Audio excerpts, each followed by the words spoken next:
పోతే మన ప్రపంచం చిన్నదైపోతుంది కదా. అవనివ్వండి, ఏ ధర్మం మనదంటే వ్యక్తిగతంగా కాదు. నేనేది మనం క్వాలిటీ అనాలిసిస్. మళ్ళీ నేనే ఉదాహరణ తల్లి, బంగారు తల్లి, నేనే ఉదాహరణ. చిన్నదైపోతే ఏమిటది అంటే మనదంటే వ్యక్తిగతంగా కాదు, not for socialising Swami. But నేను అనేది అసలు ప్రపంచంలో జల్లెడ పడుతూ మనం అలా పోతే తాత్విక దృక్పథం. అది పాడేవాళ్ళు ఎవరు ఉంటే ఇలాగే అనుకుని నేను అందరూ మంచి పాటలే మళ్ళీ అందులోకి వెళ్తున్నాం. అసలు ఓకే ఓకే ఓకే అర్థమైంది. అయితే ఒకటే తమరి సంకల్పం అంటే ఈ యజ్ఞం ఇప్పుడు ఒక అద్భుతమైన స్థాయికి వచ్చింది భగవద్గీత ఫౌండేషన్ ద్వారా. మీ సంకల్పం ఏంటి? భగవత్ సంకల్పం ఏంటి మీ ద్వారా నెరవేరబోయేది? నా ద్వారా భగవత్ సంకల్పం ఏమిటో తెలియదు నాకు. మళ్ళీ నేనే ఇప్పుడు బయటికి వెళ్ళినప్పుడు నాకు వచ్చే ఫోన్స్ కానీ, ఆఫీస్కి నన్ను చూడడం కోసం వచ్చేవాళ్ళు కానీ, వాళ్ళలో కనిపించే ఆర్ద్రత కానీ, సడన్గా ఫోన్ చేసి గురువుగారితో మాట్లాడాలనుకుంటున్నాం, ఎప్పుడు సమయం దొరుకుతుంది అంటే నేనే గంగాధర శాస్త్రి నాయన అనగానే పొగిలి ఏడ్ చేసే సందర్భాలు, ఇవన్నీ all that credit goes to Shri Krishna పరమాత్మ. జీవితంలో ఒక్కొక్క అడుగు పెంచుతూ ఒక పరిణతి అనే స్థితికి వచ్చిన తర్వాత నాకు భగవద్గీత అనే ముద్ద ఆ తిరుపతి లడ్డు నా కంచంలో పెట్టాడు. దాన్ని నేను సిన్సియర్గా త్రికరణ శుద్ధిగా 9 సంవత్సరాల ప్రయాణం, 9 కోట్ల రూపాయల ఖర్చు. దీని తర్వాత నా జీవితం అంతా భగవద్గీత వ్యాప్తికే, భగవద్గీత ప్రచారానికే అనుకునే స్థితి వరకు తీసుకురావడం అది చిన్న విషయం కాదు. దీని ముందు నేను ఎప్పుడు చెప్తుంటా, దీని ముందు నా జీవితంలో చాలా అవార్డ్స్ వచ్చినాయి, రాష్ట్రపతి అవార్డుతో సహా. అవేవి నాకు ఇవ్వని ఆనందం. అవి మీరు జీవితంలో ఎంత పెద్ద అవార్డు అయినా అది ఆ క్షణానికి పత్రికల్లో ఒక న్యూస్ మాత్రమే. ఒక డే న్యూస్ మాత్రమే. రెండో రోజు జనాలు మన దగ్గరికి వచ్చి అభినందించడం వరకు మాత్రమే. What next? దీని తర్వాత నువ్వేం చేయగలుగుతున్నావు? దీంతో నువ్వేమైనా చేస్తావా? బెబ్బే. దీనికి ముందు ఉన్నాం, దీని తర్వాత ఉంటాం. అవార్డు వచ్చిపోయేది అంతే. అయితే భగవద్గీత ఫౌండేషన్ ద్వారా దీన్ని విస్తృతమైన ప్రచారం కొనసాగాలని మనస్ఫూర్తిగా కోరుకుంటున్నా. నాకు ఆయుష్, ఆరోగ్యం, సంపద కూడా. ఇప్పుడు భగవద్గీత తెలుగు రికార్డ్ చేసాం, ప్రపంచానికి అందించాం. ఇంగ్లీషు రికార్డింగ్ పూర్తయింది, దానికి ఇంకా ఫండ్స్ కావాల్సి ఉంది. ఇంగ్లీష్ తర్వాత హిందీ, ఇవన్నీ ఒక రివ్యూ చేసుకుంటూ, ఒక సంకల్పాలు జనరేట్ చేసుకుంటూ ముందుకు వెళుతున్నాం. అదేంటంటే కృష్ణుడు పుట్టిన మధురకి ఈ సంపూర్ణ భగవద్గీత తీసుకువెళ్ళాలి. దాని మీద జరిగిన రీసెర్చ్ ఏంటంటే, మీరు ఏ దేవాలయానికైనా వెళ్ళండి, అక్కడ పాటలు వేస్తున్నారు లేదా కీర్తనలు వేస్తున్నారు. ఇవన్నీ మానవులు రాసినవే. కానీ దైవం ప్రపంచానికి మీరు ఎలా బతకాలో చెప్పిన దైవ సందేశం ఎక్కడ సంపూర్ణంగా రికార్డు కాబడలేదు, ప్రదర్శించట్లేదు. సో ఇది చూసి ఇది అసలు శ్రీకృష్ణుడు పుట్టిన ప్లేస్లో సంపూర్ణ భగవద్గీత లేకపోవడం ఏమిటి, మధురలో లేకపోవడం ఏమిటి, ఆ దేవాలయంలో మోగాలి కదా. ఇది సంకల్పం, హిందీలో రికార్డ్ చేయాలి. దానికి మహానుభావులకి ఇట్లాంటివి విన్న తర్వాత అది మేము సపోర్ట్ చేస్తాం గురువుగారు అంటే ఇంతకంటే ఆనందం ఇంకోటి ఉండదు. అలాగే శ్రీకృష్ణ పరమాత్మ అవతారం చాలించిన తర్వాత కూడా ఆయన హృదయం శిల రూపంలో సజీవంగా ఇవాళకి భద్రంగా సజీవంగా ఉంది అని కోట్లాది మంది సనాతన ధర్మీయులు లేదా హిందువులు విశ్వసిస్తున్న దేవాలయం పూరీ జగన్నాథుడి దేవాలయం. అక్కడ ఒడియాలో రికార్డ్ చేసి ఆ దేవాలయానికి ఇవ్వాలి. అలాగే శ్రీకృష్ణుడు పరిపాలించిన గుజరాత్, పరిపాలించిన ద్వారకకి ఈ సంపూర్ణ భగవద్గీత చేయాలి, రికార్డ్ చేయాలి. ఏమిటి భగవద్గీతను మేము చాలా గర్వంగా చెప్పుకోగలం, ఆత్మశుద్ధిగా చెప్పుకోగలం. మనం చేసిన భగవద్గీత రికార్డింగ్ ప్రత్యేకత ఏంటంటే పాడేయలేదు స్వప్న గారు. మీరు కళ్ళు మూసుకుని వింటుంటే సాక్షాత్తు మీరే కురుక్షేత్రంలో శ్రీకృష్ణార్జున సంవాదాన్ని ప్రత్యక్షంగా వింటున్న అనుభూతి కలిగించే సౌండ్ టెక్నాలజీలో రికార్డ్ చేసాం. 9 సంవత్సరాల కాలంలో ఎన్ని టెక్నాలజీస్ మారిపోయి ఉంటాయి, ఎన్ని సాఫ్ట్వేర్స్ మారిపోయి ఉంటాయి, ఎన్ని ప్లగ్గిన్స్ మారిపోయి ఉంటాయి, ఎన్ని ఇన్స్ట్రుమెంట్స్ మారిపోయి ఉంటాయి. ఎప్పటికప్పుడు అవన్నీ కొంటూ మామూలు క్యాజువల్గా ఉన్న కృష్ణుడు అర్జునుడి స్థాయిలో ఉన్న కృష్ణుడు ఉపదేశానికి, విశ్వరూపం చూపించిన కృష్ణుడు ఉపదేశానికి గాత్రాల్లో తేడా ఉండాలి. అది టెక్నికల్గా మాత్రమే సాధ్యం. అది యద్యదాచరతి శ్రేష్ఠః తత్తదేవేతరో జనః సయత్ ప్రమాణం కురుతే లోకస్తదనువర్తతే.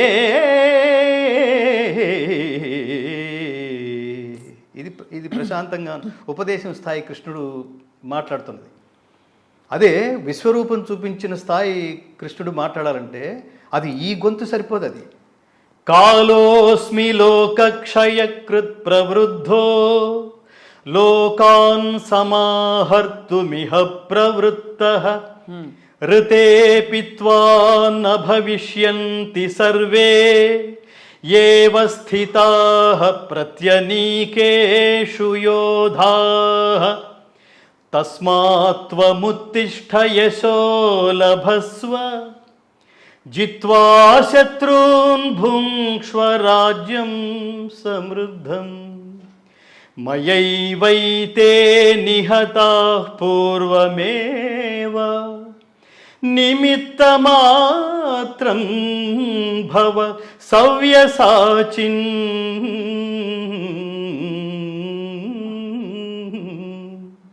ఓ సవ్యసాచి, లెమ్ము, శత్రువులను జయించి కీర్తిని బడసి సర్వసమృద్ధమైన రాజ్యమును అనుభవించుము. వీరందరూ నాచే మునుపే సంహరింపబడిరి, నీవు నిమిత్తమాత్రుడవు కమ్ము. ఆటంలో చెప్తాడు. అది చెప్తున్నప్పుడు థియేటర్లో ఇప్పుడు చెప్పినవాడు పరమాత్మ అండి. మీరు ఒక్కడు గుర్తుపెట్టుకోవాల్సింది, ప్రపంచం అంతా గుర్తుపెట్టుకోవాల్సింది, ఇతర మత గ్రంథాలన్నీ మనుషుల చేత రచించబడినవి. భగవద్గీత తను పరమాత్మగా ప్రకటించుకున్న వాడి చేత, భలే ప్రకటించుకున్నావే అని మనకు డౌట్ వస్తుందని విశ్వరూపం చూపించి, ఇప్పుడు చూడు వీడు పరమాత్మ, మ్యాక్రో లెవెల్లో ఉన్న, మైక్రో లెవెల్లో ఉన్న అర్జునుడు మ్యాక్రో లెవెల్లో ఉన్న పరమాత్మను చూసి యుద్ధం అంతా వీడి మీద ఆధారపడింది, ఇప్పుడు నేనేమిటో చూపిస్తే తప్ప వీడికి పూర్తి నమ్మకం కలగదు, ఎందుకంటే ఇప్పటిదాకా వాడిని ఫ్రెండ్ అంటున్నాను, బావా అనుకుంటున్నాము, అందుకని వాడికి తెలియట్లేదు నేను అని. సహేతుకమైన ప్రపంచంలో సహేతుకమైన సార్వజనీయమైన స్ఫూర్తిదాయకమైన మంత్రయుక్తమైన గ్రంథం Bhagavad Gita. Don't lose to read that. అది చెప్తాను. నీకున్న అధికారం ఏమిటి అంటే 10 years రీసెర్చ్ తర్వాత ఆ ప్రాజెక్టులోకి దిగాము స్వప్న గారు. 150 మంది టెక్నీషియన్స్, స్కాలర్స్ అవిశ్రాంతంగా దీన్ని ఎలా ఉచ్చరించాలి, దీని పదచ్ఛేదం ఏమిటి, అంత కృష్ణుణ్ణి అంత పరమాత్మను చూసి అంతమంది బావా అన్నానా, భుజమి చేసి ఉంటాను, రకరకాల జోకులు వేసి ఉంటాను, పిచ్చ వాగులు ఏవో వాగి ఉంటాను, అవన్నీ మనసులో పెట్టుకుంటే అక్కడ కాళ్ళ మీద పడి ఏడుస్తున్నాడు అర్జునుడు. సఖేతి మత్వా ప్రసభం యదుక్తం హే కృష్ణ హే యాదవ హే సఖేతి అజానతా మహిమానం తవేదం మయా ప్రమాదాత్ ప్రణయేన వాపి యచ్చాపహాసార్థమసత్కృతోసి విహారశయ్యాసన భోజనేషు ఏకోధవాప్యచ్యుత తత్సమక్షం తత్క్షామయే త్వామహమప్రమేయం తత్క్షామయే త్వామహం అప్రమేయం.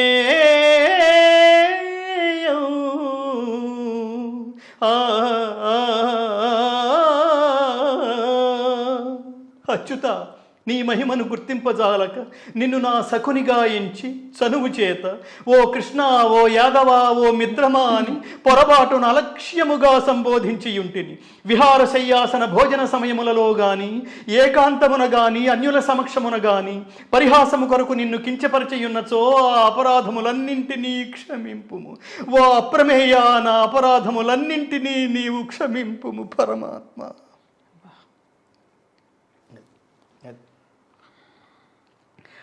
ఒక లైవ్గా ఇంకోటి ఏమిటంటే, మీరు వింటుంటే ప్రతిదీ భగవద్గీతలో ఎక్కడో ఇంపార్టెంట్ శ్లోకాలు పెట్టేసుకుని పాడేయటం లేకపోతే వినేయటం కాదు స్వప్న గారు. ఇది ఒక సినిమా, 18 reels సినిమా. ఒక్కొక్క శ్లోకం అలా మెట్టెక్కిస్తూ నీ జ్ఞానాన్ని కూడా ఏమంటారు, అజ్ఞానమైన స్థితి నుంచి నయోత్సే అన్నాడు. నేను యుద్ధం చేయను, ఎవరితో చెప్పుకుంటావు చెప్పుకో అన్నట్టుగా, యుద్ధం చేయను అని భీష్మించు కూర్చున్న వాడిని